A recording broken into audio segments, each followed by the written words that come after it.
Багада ээжигээ сонсч байсан шиг би тийм гоё дуулж чадаагүй.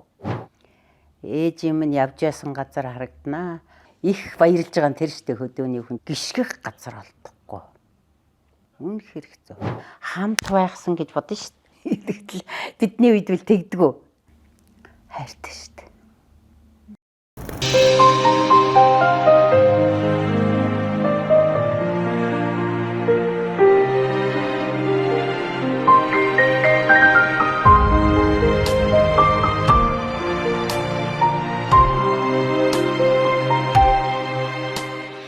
Би бол Сүхбаатар аймгийн Уул Баян сумын Хоолой гэдэг газар төрсөн. Эмнэлэгт төрсөн хүн биш. Буудсан дээр унсан хүн байхгүй. Ээжийнхээ ачийг үргэлжээний хариулж байх юмсан гэж боддог. Одоо ингээд өдийн насан дээр ирэхэд бол бас би тэгдэг л байж, ингэдэг байж гэсэн тийм юмнууд бодогдсон шүү дээ хүнд. Тэнгэр ээжим нэршөө гэдэг дууг би ээждээ зориулж, зохиож дуулаад 30 гаруй жил болсон. Миний ээжийн тэнгэр ээж гэдэг тэр хөшөөг амьлуулах, авшиг оршоох тэр үе бол тийм олон сайхан уртын дуучдаар нийлгэж тэр авшигыг оршоох тийм учир зурагтай байжтэй гэж бодож байгаа. Шүүдэр зохиод өгөхөд ээж баярлаагүй юм. Одоо бараг л дэми юм хийж гэн. Чи мэдсий чи ажиллаа сайн хийвэл барав загнаж исэн байхгүй. Харин тэнгэр ээжмний өршөөг дуулаад би очиж өөрөө очиод дуулж гисэн хөдөө мал дээр. Тэгэхэд ээж харин их баярлсан. За миний хүү ээжийнхээ бүхэн л өндөөж хөөснийх нь ачийг хариулсан гэж бодоорой. Миний хүүхэн гээд.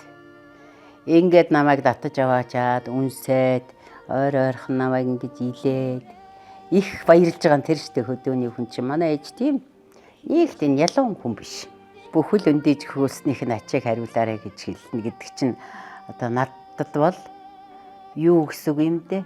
Энэ Монголд байдаг бүх шагналуудаас ч илүү тэнгэр дээдсээс өгч байгаа одоо юу ч гэсэн үг юм дээ. Тийм л юм. Ээжээсээ хойш ер нь ээжигээ хамгийн их санаж исэн үе хизээ ямар үе байсан бэ?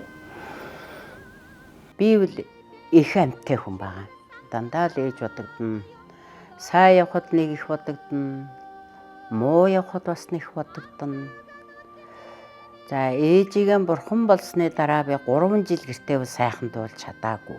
Тэгтээ одоо хүмүүс болж байна л гээд л гадаад дотоод үл явж ясан да. Би намайг гавьяат болсноос хойш бурхан болсон шүү дээ ээж минь. Тэгэхэд л их хэцүү байсан да. Хорвоо ертөнцийн чинь хүн бол яг ингээл ээж амьтай хүн, ээжтэйгээ байж исэн хүн, ээж нь байхгүй болчихдоор үнэхээр хэцүү. Үнэхээр хэцүү. Орох байх газар олдохгүй. Явах, гიშгэх газар олдохгүй. Ээжим нь явж ясан газар харагданаа. Уулзж ясан хүмүүс нь харагданаа. Ер нь л тун гэцүү байсан. Тэгээ би шилжиж ирсэн. Сүхбаатараас шилжээд Улаанбаатарт ирсэн дээ.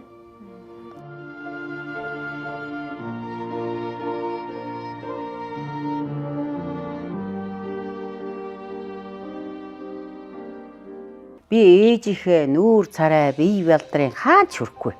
Үндэ. Яг хөө тэр хүнээс унсан болохоор нэг хар зураг маягтай л юм байгаа. Миний ээж өндөр сүхийсэн тийм сайхан өндөр хүн. Сайхан алаг нүдтэй. Намайг бодвол жирүүгэр тийм сайхан наривтар хар хөмсгтэй. Би ч нэг юм барлайсан юмтай штт. Тэгээд шүд гэж бол гайхалтай. Бүгд ингээд ил гардаг. Уртаашаа жоохон судалтай ч юм уу гэмээр. Тийм сайхан шүдтэй. Наадам үзэхээс танаа ээжийг л харъя гэд очдөг байсан штт гэж ярьдаг байсан. Тий, нэг айхтар гоёж гангалаа цүйд болохгүй. Ер нь явах сумын наадамд явахдаа шиндээлээ өмснө. Шанхан дээлтэй нэг сайхан зээрдмэр өөрийнх нь морь, гоёл дундаг мориндээ тэрийг унана. Ингээд нэг шиндээл өмсөд ингээл явна. Илүү дутуу гоёлгүй зүгээр өөрөө гоё хүн байхгүй тэр чинь. Маш гайхамшигтай хоолойтой хүн байсан. Дүүнэр их сайхан бүү байлдаг байлаа. Мал их сайхан тоогилдог байлаа. Хээрээр явж тэмээн тэрэхтэй аргал төв. Аргал төвхтэй харин ээж дуулна. Би бол аргалд явахт нь жоохон сургууль энэ төр ороогүй л дээ, жоохон байхдаа ээжийг л аргалд явах нэг ихийг л хүлээж идэг. Одоо би концерт үзэж явахгүй тэр чинь. Тий, дагаж явах. Ээжийг дуулж байхыг ингээ харах сайхаа. Ээж минь аргаа үрчгсэн. Тэгээд дуулаад явна. Би нэг шээзгийн үрчгнэ, жижигхэн бөмбөгөр. Багада ээжигээ сонсч байсан шиг би тийм гоё дуулж чадаагүй. Одоо ч би чадаагүй. Тэр хүн хөгжмийн хүн биш шүү дээ. Тэгтээ одоо би өөртөөхөө санаанд хүртэл ээжийнхээ тэр дуулдаг шиг дуулж чадаагүй юм байгаа юм. Өөрөө их сайхан дуулдаг хүн байсан юм чи. Тэгээ намайг нэг бас нэг сайхан дуулчин байна гэж тоодгүй байсан юм шиг байна. Тэгээ ээжээсээ дуу гэдэг сайхан юм да гэдгийг бол тэгж мэдсэн. Зүгээр уннаасаа ингээд юм дээр нь сандал мандал ч юм уу нэг юм тавьж гаад уннаасаа ч юм уу хамнаасаа ч юм уу дээлийн хоёр ханцыг ингээд чихжүүлчихэнгүүтэй цаагуур нь ороод дуучин болоод тоглодог байсан. Таны хүүхднаас ер нь яаж өнгөрсөн? Таныг одоо ингээ хурдан орнод явж исэн гэхээр бас би баг эмнэг сургаж байсан. Тийм шүү дээ, бидний үед тэгэх ёстой шүү дээ ерөөсөө. Би уур барьж явдаг тийм бас нэг тийм хэнцэр маягийн хүүхэд байсан. Эмэгтэй хүүхэд байж байж. Хормоогоо шууж морь унах их гоё санагдана. Цантай морь унах бүр гоё санагдана. Тийм нэг сондөр шиг мөнхөнөр адуугаар ирээд хормоогоо шуугаад 14 5 настай байхдаа давхиж явсан.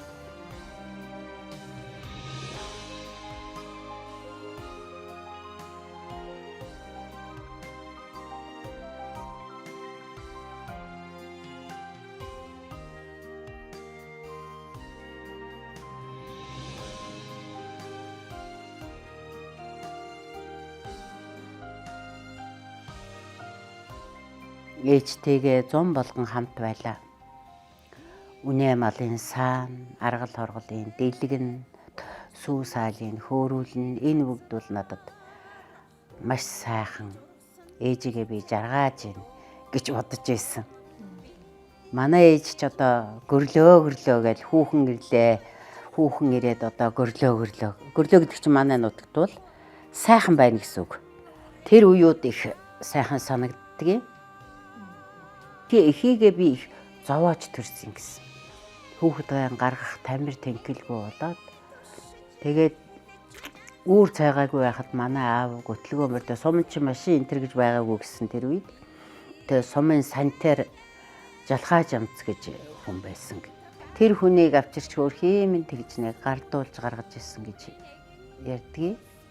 Их зовоож төрсөн гэнлээ хөрхий. Тэгээд ч юм одоо би ээжтэй бүр хайртай шүү дээ.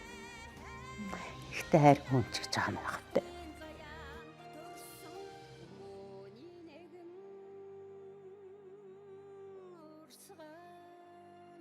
Одоо ээж байх чинь бол бидний үе сонин.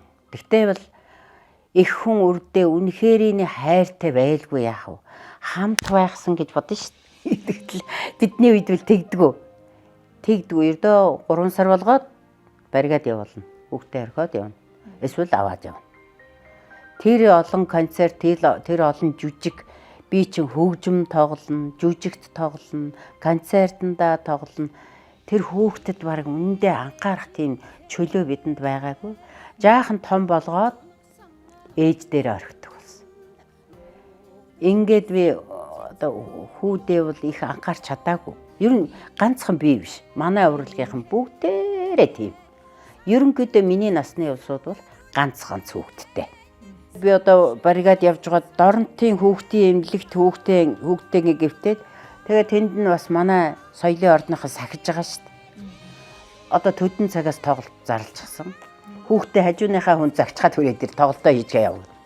Ингээд хөлдөж ороогүй хүүхдийг танихгүй аймагт танихгүй хүнд захиж үлдээгээд тоглолтондоо яваал ирнэ шүү дээ. Бид нар улсын төлөвлөгөөний биелүүлдэг тийм улсууд байсан шүү дээ. Улсын төлөвлөгөөг заавал биелүүлэх ёстой. Дасалж хэрхвч болохгүй.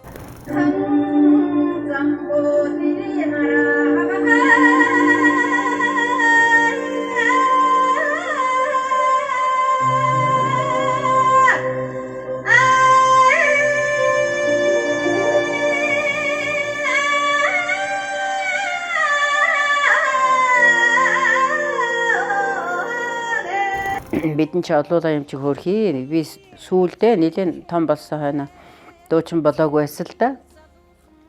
Тэгээд Багнагол усан жамцгт нэг хүний гөгшин чулуу гэж гөгшин миний ээж яг үеийнхэн хүн байгаа. Тэгээд өвөл нөө цагаан сараас хойш уулзахгүй байсаар угаад намар тэр хоёр уулзсан. Тэр хүн манай дүр тэмээн тэрэгтэй зочилж ирж ирсэн. Тэгээд одоо хөдөөний ус чин тэр аагент гэж нэг юм сардаал нэг явна. Тэрнийг ирээгүй цагт бол одоо хүний гар дээр нэг тавиад байх юм ховор шүү хөдөө чи. Бид нар олуулаа юм чин жихэр мэхэр байвал тэгээд хулгай зэлгээ хийгээд идчих юм чи. Тэгээд миний ээж нь одоо айлын хүүхэн болоод айлын одоо бэр болоод очихт нь битүү ширмэл тойруулах гэж ярьдаг. Битүү ширмэл гэрд ингээд битүү ширдэг хийж ширмэл ширдэг хийж гисэн юм лээ. Яг ургадаж хоргоцоор байтал баруун урд гатвчных нэг гурвалжин үлдсэн байсан. Манай. Тэгээд тэр найд өөшгөө гинэ. Өөшгөөгөө эрэхтэр. Өөшгөөд нь өх юм олдохгүй байна. Чи энийг аваачаад тэмээндээ хөллөгөө хийчих гээд гадаа гаргас эксэрчгээд хуйлаад өгчих байсан. Тийм өглөгч хүн байсан. Өөртөө ер нь юм үлдээхгүй. Хүндэл өгнө. Юм өгмөр байвал ерөөсөө юм үлдээдгүй тийм хүн байсан.